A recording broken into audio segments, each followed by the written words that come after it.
Rodrigo Pimentel, Ibope fala besteira no Rede Casti e toma invertida de Kim. Sou o deputado que mais aprovou projetos importantes para a segurança pública nessa legislatura, né? Prisão preventiva para o sujeito que é pego assaltando ou cometendo crime hediondo. Ele perde o direito de responder em liberdade. Projeto de minha autoria aprovado no plenário da Câmara dos Deputados. Aumento de pena para furto, roubo e receptação. Você acabou de falar, fazer o bandido ficar mais tempo na cadeia, também aprovado, não é apresentado por mim, aprovado no plenário da Câmara dos Deputados, né? Projeto de aumento de pena de esbulho possessório, aprovado no plenário da Câmara dos Deputados. Projeto para manter e salvar os hospitais psiquiátricos de custódia, aqueles que mantêm os criminosos mais perigosos do Brasil, né? Aqueles que sequer têm consciência de que estão cometendo um crime, que o CNJ queria fechar completamente esses hospitais psiquiátricos e mandar criminosos para o SUS. Projeto aprovado em plenário de minha autoria. Minha coautoria, o fim da saidinha, que foi relatada pelo nosso secretário de Segurança Pública,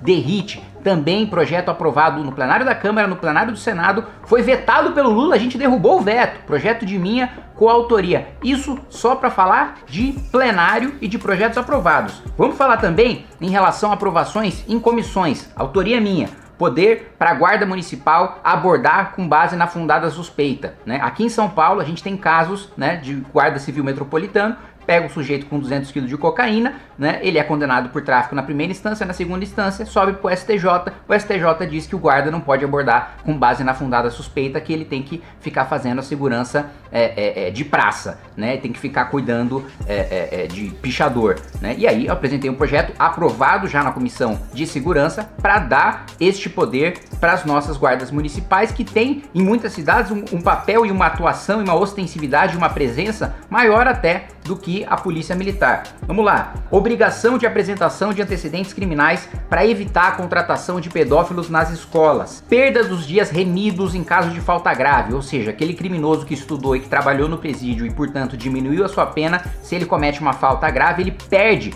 todos esses dias, né, que ele tinha ganhado por estudar e por trabalhar, justamente para manter a ordem dentro dos presídios. Você não é caveira, você é moleque. Responsabilização dos movimentos sociais que cometem crimes e saem ilesos por não ter CNPJ, como a gente sabe é o caso do MST e de outros movimentos de guerrilha urbana que tem atuação no estado e na cidade de São Paulo. Isso eu tô falando só de autoria, tá? Vamos falar agora de relatoria, né? Olha lá, sistema de inteligência penitenciária para a gente combater o crime organizado dentro dos presídios, para que eles deixem de ser dominados pelo crime e sejam verdadeiras escolas do crime, como você bem sabe disso.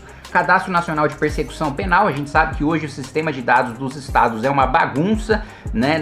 Eles não se conversam entre si e não conversam com o Ministério da Justiça e Segurança Pública. Permissão para divulgar imagens de criminosos na mídia, também relatório aprovado meu. Fortalecimento da inteligência policial, uso dos recursos do Fundo Penitenciário para capacitar os policiais penais e aprovação de acordo internacional com o Mercosul para a proteção de fronteiras.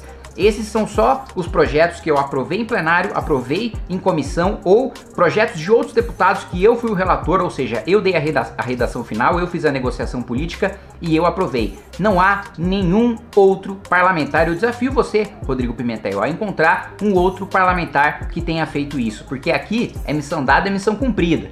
E missão dada é missão cumprida. Né? Tem vários ali, Sargento Pincel, Coronel Trozoba aqui, que não faz absolutamente nada, né? Que é vídeo, que é viralização, que é lacração, exatamente como você está colocando, e que não tem trabalho concreto para apresentar. Muito diferente do trabalho sério e técnico que eu conduzo aqui dentro da Câmara dos Deputados. Mas como eu disse para você, né? Essas aqui são apenas as aprovações. Ainda tem os projetos que eu estou trabalhando, que são 116 projetos. Você falou, pô, você apresentou tudo isso, 116 projetos, nesses 6 anos de mandato? Não, são só 116 projetos tratando sobre legislação penal, processual penal e execução penal. Se a gente for contar outros temas, porque são problemas do meu estado, o estado que eu represento, que você falou, o estado dele não deve ter problema. O estado que eu represento e também problemas do Brasil, porque eu sou deputado federal, também preciso pensar nos outros estados, são mais de 2.000 propostas.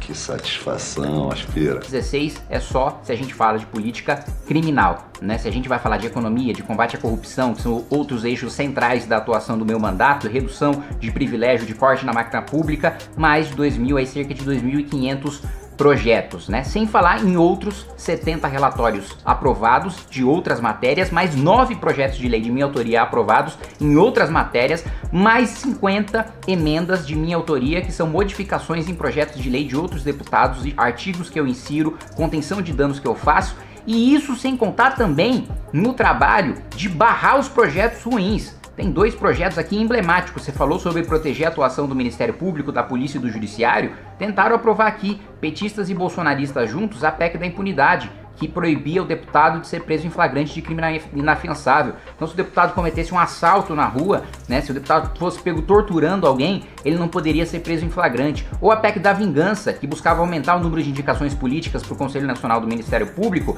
e perseguir promotores que fazem o combate à corrupção, ao crime organizado, e eles poderiam perder o cargo, né, justamente por perseguição política. Então ainda tem as centenas de projetos que a gente trabalhou, né, aqui para barrar, porque eu não esqueço a bandoleira, né, que é 20 anos de curso e a gente mantém, né, a nossa rota, a gente mantém o nosso trabalho sério aqui, Pimentel. Onde que ele ouviu a música do... Eu nem escuto essa porra. Não estaria, de repente, favorecendo uma glamorização do crime para uma população mais jovem? O que os rappers dos Estados Unidos fazem desde a década de 90, meu irmão? Cultura da ostentação, do gueto, da arma. Eu quero que o meu deputado, ele pense em leis para a segurança pública. Vamos lá. Primeiro, assim, acho que foi uma fala muito infeliz e deve ter sido por desconhecimento em relação, né, aos rappers americanos, né? A cultura do gueto, né, em sua grande maioria, né, a cultura da ostentação, em sua grande maioria, né, do rap americano, não tem a ver com exaltação ao crime, não tem a ver com apologia ao crime organizado. Óbvio. Há aqueles que são ligados, há aqueles que fazem, há aqueles que têm ligações diretas, fazem fortuna, fazem uma apologia aberta, né, a crimes e facções criminosas, mas a maioria esmagadora, né, não faz. Né? Inclusive as batalhas de rap muitas vezes, né, nos Estados Unidos, desde os anos 90, como você colocou, elas são utilizadas, rimas são utilizadas justamente para desmoralizar o adversário quando ele exalta, ou quando ele faz parte, ou quando ele tem alguma ligação ou já cometeu algum crime na sua vida. Isso é utilizado contra ele na batalha de rima, né, do rap americano dos anos 90 até aqui. E muito mais, né, do que a ostentação por fruto de crime, lá é a ostentação na realidade, por você vir numa realidade difícil, muitas vezes dominada pelo crime, mas conseguir ascender socialmente pela música, e você ostentar com base naquilo que você conquistou sem depender de criminalidade. Aliás, muito, né, do funk ostentação que a gente tem no estado de São Paulo também não faz nenhum tipo de apologia ao crime, é na realidade uma exaltação do sujeito que saiu numa favela, de uma realidade muito ruim, de uma realidade muito triste,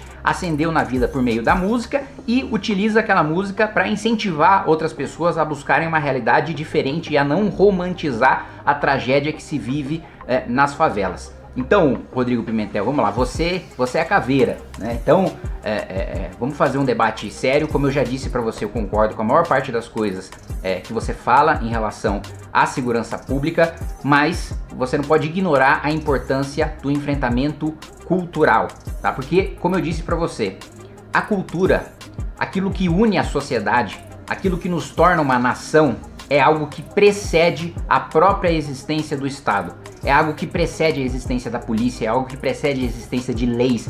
Os usos e costumes de uma sociedade são aquilo que primeiro, né, servem como base para depois as pessoas decidirem, com base nisso, o que elas vão transformar em lei.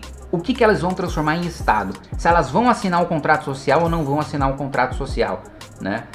Eu pego como exemplo, bom, tenho muita, né, ligação, sou neto de imigrantes japoneses, e independentemente de você ter, né, uma legislação penal muito rigorosa no Japão, uma polícia com uma inteligência, né, exemplar, né, rondas ostensivas que funcionam, um modelo de polícia comunitária, Koban, que também é exemplo para o mundo todo, independentemente disso, lá cometer um crime, né, é uma coisa tão humilhante, é uma coisa tão desmoralizante, é uma coisa que traz tanta desonra para você, para o sobrenome da sua família, que muitas vezes o sujeito que é pego roubando, ele se suicida. Ele não tem pena de morte no Japão para furto ou para roubo, mas muitas vezes o cara prefere perder a vida do que continuar vivendo com aquela mácula pro resto da vida dele, ou de levar, como no Japão o sobrenome vem antes do nome, né? Então lá eu não me chamo Kim Kataguiri, eu me chamo Kataguiri Kim, né? As pessoas não querem levar essa desonra pro sobrenome delas. Políticos que são pegos roubando, né, renunciam o cargo, ou nem roubando. Tem um caso que eu sempre cito aqui no meu canal, né? O sujeito que governou Tóquio comprou um quadro de 50 mil dólares, o que, né, para um país desenvolvido, se a gente fosse fazer um paralelo com o Brasil, é uma piada, né? O valor, pro palácio, né, do governo, não é pra casa dele, não desviou, não tem nada de ilegal, mas isso virou um escândalo tão grande que ele renunciou. Você entende o quanto você trabalhar a questão cultural, a questão daquilo que une as pessoas enquanto sociedade, independentemente da existência do Estado, é tão importante, ou às vezes até mais importante do que você fazer o enforcement em relação ao Estado, né? Ser uma coisa vergonhosa, humilhante, ser uma coisa desmoralizante, ser um criminoso, né? Cometer um crime, é uma coisa tão fundamental para a segurança pública como aprovar as leis que eu aprovei em relação ao endurecimento penal, ou mandar as dezenas de milhões de reais que eu já destinei para a Polícia Militar, para a Polícia Científica e para PRF. Então, Rodrigo, espero que tudo esteja esclarecido, né, e que a gente possa seguir como a gente sempre seguiu, apesar de nunca se falar, com mais posições alinhadas do que desalinhadas. Porque, como você sabe bem, se a gente não tiver alinhado na maior parte das vezes, com o crime organizado tomando a política como tá hoje, a gente sabe que o sistema vai nos destruir. E você sabe que o sistema é foda. O sistema é foda. Gostou deste corte? Se inscreva, curta, comenta e compartilha na missão.